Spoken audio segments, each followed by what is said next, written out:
Hey guys, it is John C. Morley here, serial entrepreneur. Welcome to Inspirations for Your Life. I'm so glad you decided to pop in and join me. It's 1:20 p.m. in the afternoon, whether you're with me right now live or 1:20 a.m., 3 a.m., 3 p.m., 6 a.m., 6 p.m. Doesn't really matter. Thank you so much for being here with me. Really do appreciate you from the bottom of my heart.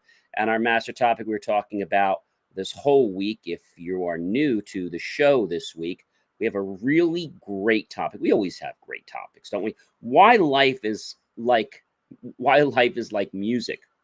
And the part that we're talking about today, the granular topic, is the soundtrack of our lives, how music reflects our emotions. That's a pretty cool thing, isn't it? Very, very, very, very, very cool thing.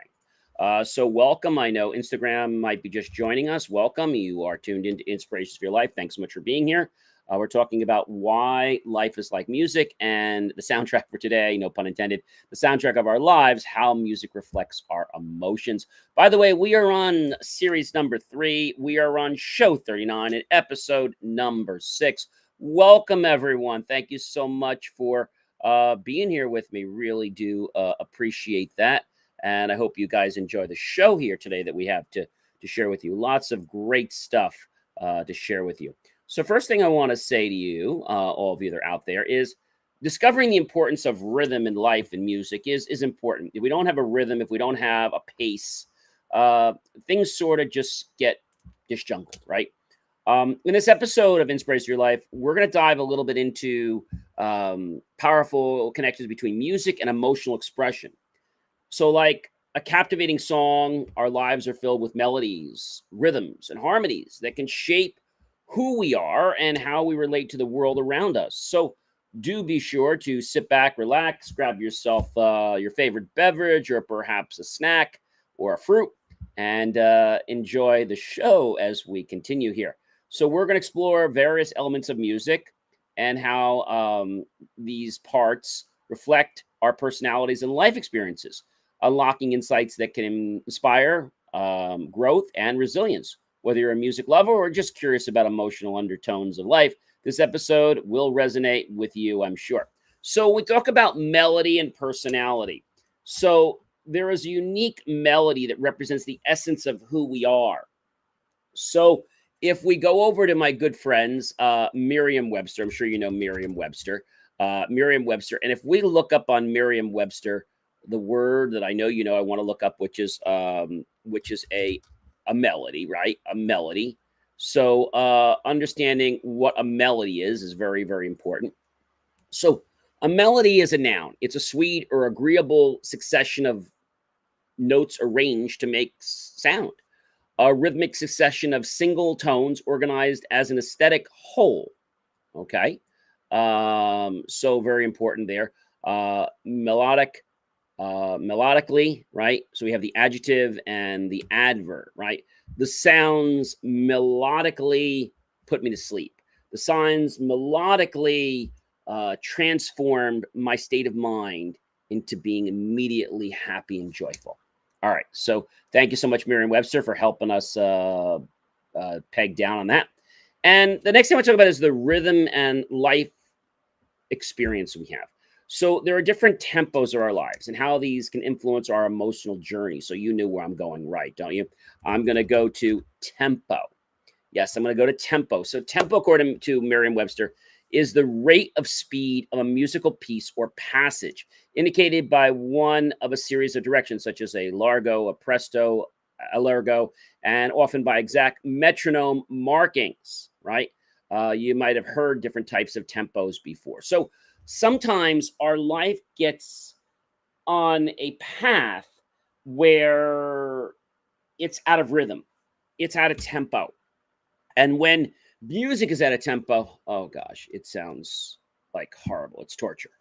When our life is out of tempo, it's like we're getting up, we're going to bed, like maybe we're busy, but it's like we're not enjoying life. And I think that's important. I've learned this all the time, is that we have to enjoy what we do. Every single moment we have to enjoy what we're doing. This is really key in life. If we feel like our life is blowing past us, this can happen and it's normal. But if it happens every single day of our life, then there's a problem. Like today, for example, I have an event that I'm running, and today feels a little crazy because the event's tonight. But every other day this week has been great. Now, I also had a task. I was doing a project for a client that ended at about 2:30 or 2:45 in the morning a.m. And so I got to bed around 3 a.m. after I did the show. And so actually they were ended around 2:30. So I did the show around 2:45 to like 3, and then I went to bed. But so that's not every day. That's not my everyday tempo. So let me ask you guys a question. What are the tempos of life? What are the tempos of life? Again, life has a rhythm, right? We can choose the space between the beats. The space can be filled with musical, mental, emotional, and spiritual needs, as well as actions, thoughts, and judgments.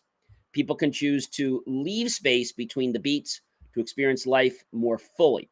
And I think this is what I'm saying to you is sometimes we get so bombarded by things happening in our lives. And that can happen sometimes. Maybe it's a party, maybe it's a life event. And this can happen, but it's not your everyday life, right? So we have to have that work life tempo balance. And so we have to know that we have freedom because when our mind is constantly going, you might say, well, gee, I like to be busy. Yes, it's going to be busy, but you got to be to a point where you've got filler in your life, where you are able to just sit back and put your feet up if you want to. You don't have to. This is why I always tell people, if you're going to volunteer for something, it's good to volunteer for something, maybe it's once a month, but don't volunteer for something that's every single week. Because now that takes away that slot and that time every single week. If it's something where you can go once in a while, fine, but don't do something because if you commit to doing something and then you're like, oh, I can't do this, it's going to make you look bad. And so I tell people right up front, look, I'll be happy to sign up. I'll probably come to every meeting every month, but if something comes up in my life or something else like a client, or I just might have to not be able to attend that meeting. And you're going to have to just deal with that. So that's very important. Lyrics and storytelling. Stories that we tell shape our identities and connect us to others. But did you know something, ladies and gentlemen? Music tells a story. That's pretty cool, right? There are traditional ballads. There are different types of narrative folk songs that can tell stories about legends, fairy tales, animal fables, and more. Music can express stories from a musician's life, and these stories can be personal and reveal changes in social attitudes. What do I mean by that? Maybe there is a piece that sounds really like very stark, right? So maybe the composer is angry about something. But then it might start where they're being angry, and then maybe they're sad or sad and angry, and then they get happy.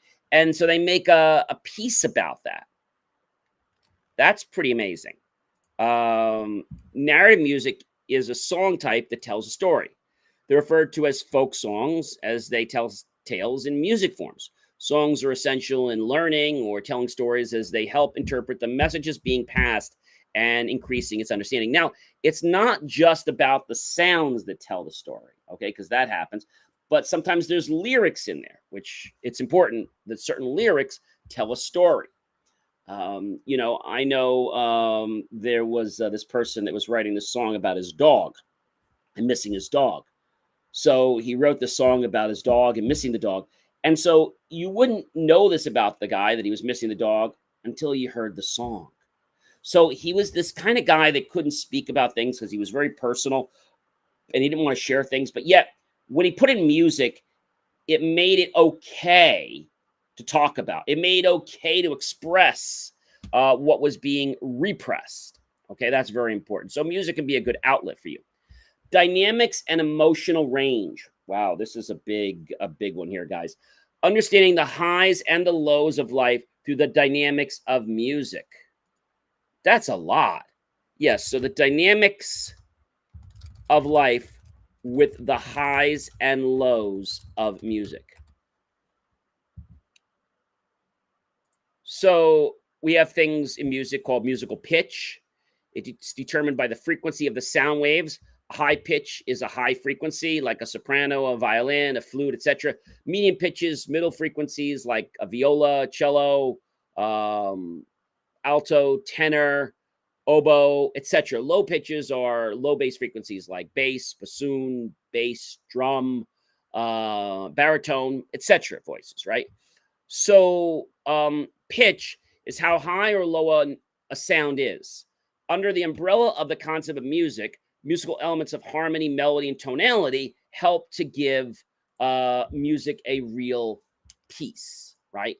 So, one part of the umbrella of music, we've talked a lot about today, we talked a lot about harmony. Melody is another part of the 8 components of music, okay? And so harmony is the instruments, or again, your instrument could be your own voice or other people's voices that support the melody with chords or with other accompaniments. A melody is a series of pitches that makes a tune. And we know we've got to have good form, the order and arrangement of the parts of the music, or it sounds terrible.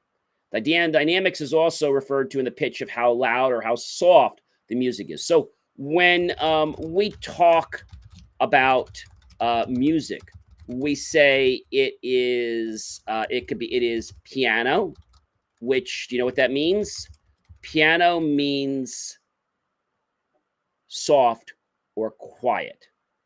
What if we say it is forte?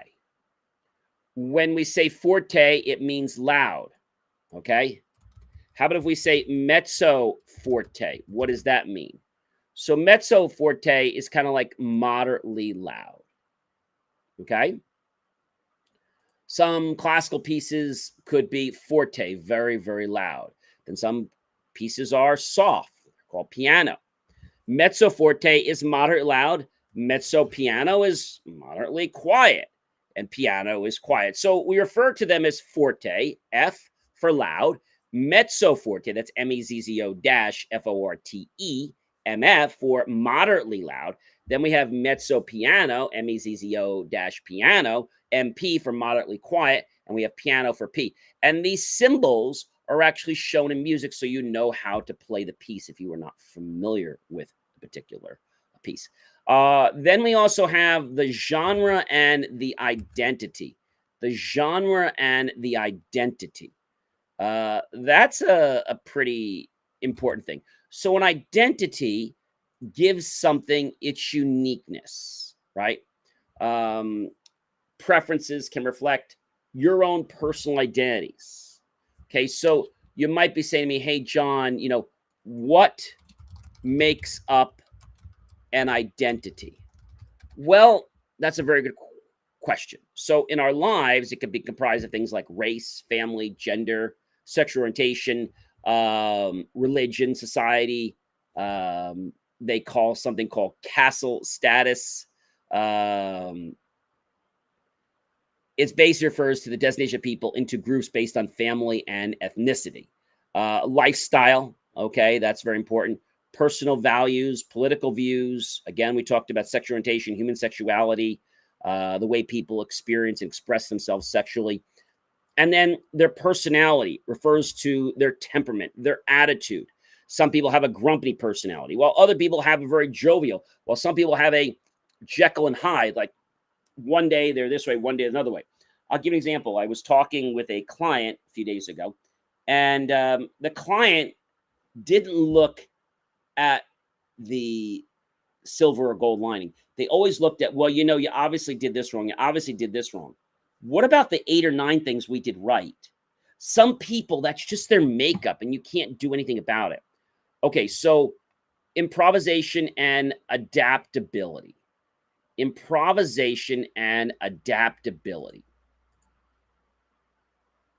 Improvisation is being able to think on our feet. Adaptability is being able to change. So if you've ever changed at will pretty much without much notice. So if you're playing a piece and somebody else is playing and you're playing off the cuff just by ear and you're playing something and somebody changes their note, you can change your key to match that so it doesn't sound terrible. So that's improvisation. You might have gone to improvisation comedy shows where they have to think on their feet. Or I was involved with something called table topics. And with table topics, you got to think on your feet. So, for example, let me see if I can give you. So, one table topic was, if I remember, you just were given an award, what was the award and how does it make you feel? I would start something like this. Good afternoon, Mr. Toastmaster, uh, Table Topics Master, fellow Toastmasters, and guests. This is such a great question that you're asking me today about what award that I'd like to receive and how it would make me feel. So, when I started to ponder this, and this isn't the first time I thought about this question, is I think of being revered for doing something great. Now, not because it was something that anybody could do, but because I had a passion, because I wanted to make the world a better place. And I got the award called Looking Out for Your Neighbor. And in that, it built more friendships that grew people toward me to strive to me. And then that grew me to have even more business than I had before and even more abundance than I had. All right. So you get the idea. Uh, thank you. And then so you had to be within like the minute or 2 minutes, wherever it was, or 3 minutes, depending on what table topics was. Harmony and relationships. Okay. The importance of harmony in our connections and others. We know in music that harmony can make something amazing, right? Good harmony, bad harmony can make things absolutely terrible. Repetition and growth. Reflect on how revisiting themes in our lives leads to personal growth. When you're in a song, right, and there is the, let's say, the chorus that we keep repeating, right? We have our verses and we back to the chorus. Well, we keep repeating the chorus, and the chorus has to be good. It has to be very strong, right? And the chorus I want to read you right now is a very interesting one. It's one of my favorite songs, and it's called "Great Things." Was it "Great Things"? No, it was called. Sorry, it was called "The Things We Do for Love," and the lyrics of that are pretty amazing. So, just to start out, very basically, right? Is, it starts out with a standard type of thing, right? And so the refrain or the chorus goes like this: like walking in the rain and the snow, like walking in the rain and the snow, when there's nowhere to go, and you're feeling like a part of you is dying, and you're looking for the answer in her eyes. You think you're gonna break up, then she says she wants to make up. So then they have another version in this particular song that's very similar, like walking in the rain and the snow when there's nowhere to go, and you're feeling like a part of you is dying, and you're looking for the answer in her eyes. You think you're gonna break up, then she says she wants to make up. So that's exactly the same set of words. Then you go into your verse and go back and forth. So by repeating that, it keeps driving the whole theme home about the song, The Things We Do for Love. They talk about broken hearts, that they're falling in a river, lonely souls, they're pushed out to sea. You bet, you pay a price. And these are the things we do for love. And I remember the first time I heard this song, I forgot where it was. I think it was in a car or at a party. And when I heard this, I know what it was. I was on the way to school. I was on the way to grammar school. And I heard the song. And back then, whenever we heard a song, it wasn't like we could just go online and find it and replay it again. YouTube really wasn't there for that kind of music yet. And so I heard the song. I was hoping to hear it again. Then you should heard it again. I'm like, I want to get the name of the song, make sure I got it. And then that Friday, I asked my mom, like, hey, Mom, can I go to Sam Goody? She's like, oh, sure. What do you want to get? I want to get this song, The Things We Do for Love. So, okay, what do you want to do? Get the album? I said, no, I'd like to see if they have a 45 on it. It was by Eric Stewart G. Goldman. The Things We Do for Love, lyrics by Music Sales Corporation. So the song was by the 10 CCs. And so that song, that repetition, just made me feel great. So songs can do that, right? Soundscapes and atmospheres also can happen. Maybe you're at a doctor's office, maybe you're on the phone and they're playing this hold music. And nobody wants to hold, right? But when you're on the phone and you're hearing this music, like, this is kind of catchy. Like, I like, then the person goes back. I was like, oh, why'd you have to pick up so soon? I was really enjoying that music. And no joke, I call this one place. I said, "Oh, sure, I'll put you on hold for the yeah. The part that I want to hear is coming. I'll put you on hold for a minute. Yeah, the part that I want to hear is coming up." And it was the funniest thing because most people don't want to be put on hold, but here it is. I want to be put on hold to hear this great music. Soundscapes. I've told you about this before through other shows. Soundscapes help us change our current mood. Like they can put us into a sad mode. They can put us into a happy mode. They can also put us into a conscientious mode or let's say a very creative mode, one where we're concentrating, like Stark's music, right? We talked about Stark's music, and I don't want to play his music because if we do that, we'd get a copyright. We don't want to do that. So I think it's very important that we embrace these factors, okay? And so when we can unlock these powerful insights, right, we may appear shattered, but we will be stronger. Resilience becomes easy on the journey when we have music. We can elevate our life with so many things. And when we start to know how to change our state from our body to so much stuff, we're able to put ourselves in a peak place all the time.